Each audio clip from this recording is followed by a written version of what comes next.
इस वीडियो में हम कक्षा 8 का प्रश्नावली 6.2 को हल करेंगे। तो चलिए स्टार्ट करते हैं इस वीडियो को। तो देखिए डियर स्टूडेंट्स, सबसे पहले हम प्रश्न नंबर 1 को हल करेंगे। तो इसमें हमसे क्या कहा गया है, निम्न संख्याओं का वर्ग ज्ञात कीजिए। तो देखिए इस प्रश्न में हमें कुल 6 भाग दिए गए हैं। तो सबसे पहले यहाँ पर हम पहले भाग को हल करेंगे। पहले भाग में हमें संख्या दिया गया है 32। अब हमें 32 का वर्ग ज्ञात करना है। तो देखिए ये हम कैसे करेंगे, हमें किसी भी संख्या का जब वर्ग ज्ञात करना होता है तो सबसे पहले हम इसको इस तरह से लिख लेंगे 32 का वर्ग। अब देखिए इसका वर्ग ज्ञात करने के लिए हम क्या करेंगे, जब भी आपको किसी भी संख्या का वर्ग ज्ञात करना हो तो उस संख्या को आप इस तरह से 2 बार लिख लेंगे गुणा में, यानी कि दोनों के बीच गुणा का चिन्ह लिख लेंगे इस तरह से। अब देखिए हमें इन दोनों का गुणा कर देना है। तो ये हम गुणा कुछ इस तरह से करेंगे, 32 और ये 32। ये गुणा आपको बहुत अच्छे से करने आता होगा। कैसे करेंगे, ये 2 दूना 4, 3 दूना 6, ये 2 तिया 6 और 3 तिया 9। तो ये हो गया 4, 6 और 6 12 का 2, 1 हासिल, 1 और 9 10। तो ये आ गया हमारा 1024, यानी 32 का वर्ग कितना है, 1024। और यही हमारा पहले भाग का आंसर है। ठीक है, अब इसी तरह से हमें दूसरे भाग को भी करना है। तो दूसरे भाग में हमें संख्या दिया गया है 35। अब देखिए 35 का कैसे वर्ग करेंगे, सबसे पहले हम इसको इस तरह से लिख लेंगे 35 का वर्ग। अब इसका वर्ग कैसे करेंगे, हम इसी संख्या को 2 बार लिखेंगे गुणा में।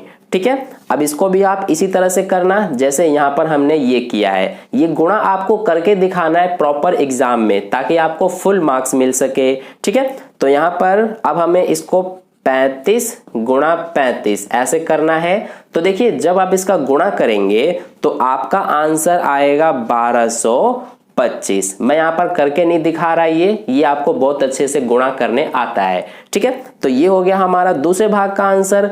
अब देखिए तीसरे भाग को करते हैं। तो तीसरे भाग में हमें क्या संख्या दिया गया है, ये हमें 86 दिया है। अब 86 का वर्ग करना है तो सबसे पहले इस तरह से लिखेंगे।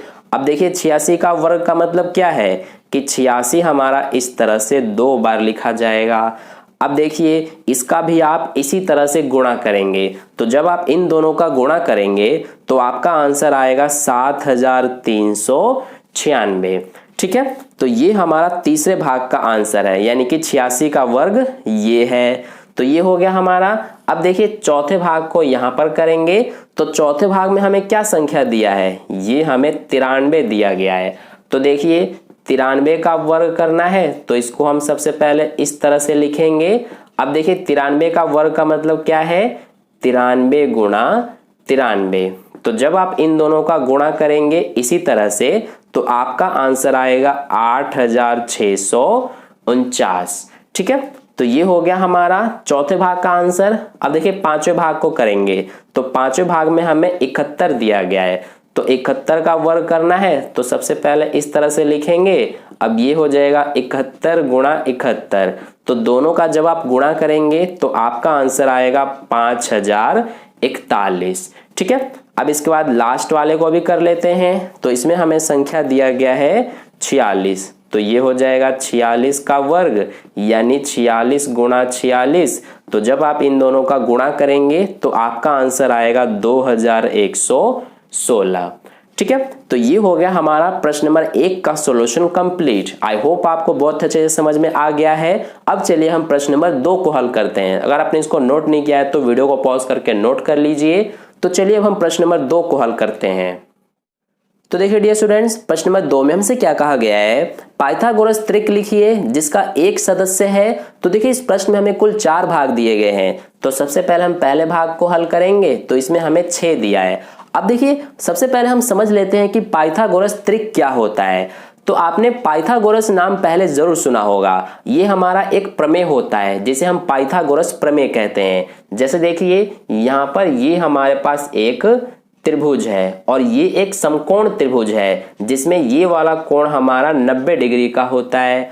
अब देखिए इस समकोण त्रिभुज में जो हमारी ये वाली भुजा होती है, जो कि इस समकोण के सामने वाली भुजा कहलाती है, तो इसे हम क्या कहते हैं, कर्ण कहते हैं। ठीक है, और इस नीचे वाली भुजा को हम आधार कहते हैं और इसको हम लंब कहते हैं। ठीक है, आई होप आपको ये बात पता होगी। अब देखिए हमारा जो पाइथागोरस प्रमेय होता है उसके अनुसार क्या होता है कि जो ये भुजा है हमारा जिसे हम कर्ण कहते हैं, तो अगर हम कर्ण का स्क्वायर करते हैं तो ये हमारा किसके बराबर होता है, ये होता है हमारा लंब का स्क्वायर प्लस में आधार का स्क्वायर के बराबर। ये आपको समझ में नहीं आया होगा, देखिए एक एग्जांपल के थ्रू मैं आपको समझाता हूं। मान लीजिए कि कर्ण हमारा 10 है, इसके अलावा मान लीजिए कि आधार 6 है और लंब मान लीजिए कि 8 है। तो यहां पर कर्ण का स्क्वायर है, कर्ण हमने कितना माना है 10, तो यहां पर कर लेंगे 10 और इसका स्क्वायर, इधर लंब है, लंब हमने 8 माना है, इसका स्क्वायर प्लस आधार हमने 6 माना है, इसका स्क्वायर। तो देखिए 10 का स्क्वायर कितना होगा 100 बराबर 8 का स्क्वायर 64 प्लस 6 का स्क्वायर 36। तो यहाँ पर ये 100 बराबर 64 प्लस 36 ये हो जाएगा 100। तो यहाँ पर आप देख सकते हैं कि इधर भी 100 और इधर भी 100, दोनों तरफ हमारे बराबर हैं। तो मेरे कहने का मतलब यही है कि एक जो हमारा समकोण त्रिभुज होता है उसमें जो ये हमारी कर्ण होती है, यानी ये वाली जो भुजा होती है, इसका जो स्क्वायर होता है वो किसके बराबर होता है, लंब प्लस आधार के स्क्वायर के बराबर, यानी कि इन दोनों के स्क्वायर के योग के बराबर। तो यही हमारा पाइथागोरस प्रमेय कहलाता है, ठीक है, जिसमें कर्ण का स्क्वायर बराबर लंब का स्क्वायर प्लस आधार का स्क्वायर होता है। तो ये हो गया हमारा पाइथागोरस प्रमेय। आई होप आपको अच्छे समझ में आ गया।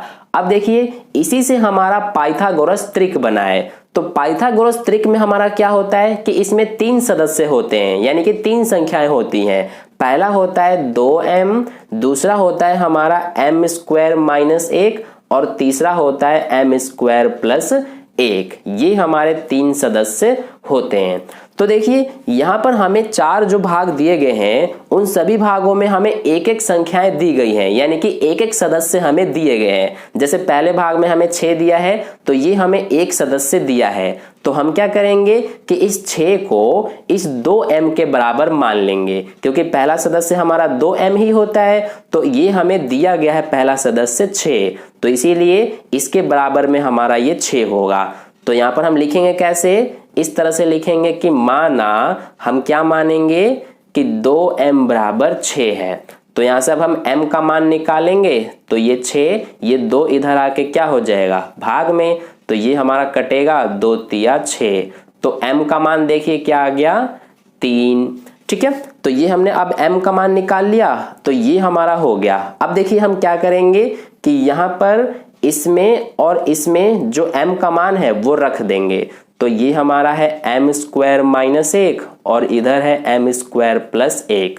तो यहाँ पर m स्क्वायर का मतलब क्या है, m की जगह पर 3 आ गया, तो इसका स्क्वायर माइनस 1, 3 का स्क्वायर क्या होगा 9, माइनस में ये 1, तो ये हो गया 9 माइनस 1 8। इधर देखिए m की जगह पर 3 लिखा, इसका स्क्वायर है प्लस 1, तो 3 का स्क्वायर करेंगे तो 9 प्लस 1, तो ये हो जाएगा 10। तो यहाँ पर देख सकते हैं आप 8 और 10 आ गया।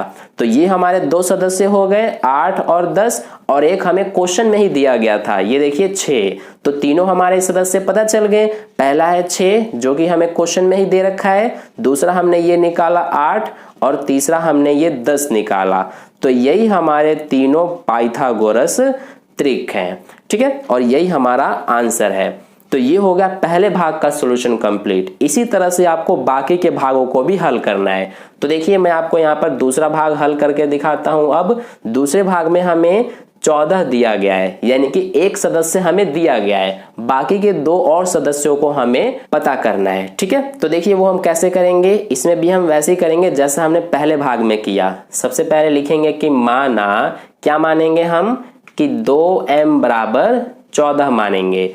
तो m बराबर क्या आएगा, ये 14, ये 2 इधर आके भाग में हो जाएगा, तो 2 एकम 2, 2 सत्ते 14, यानी m का मान क्या आ गया 7। अब क्या करेंगे हम कि यहाँ पर हम लिखेंगे अब m स्क्वायर माइनस 1, यानी ये हमारा दूसरा सदस्य है m स्क्वायर माइनस 1, और इधर लिख लेंगे तीसरा सदस्य यानी m स्क्वायर प्लस 1।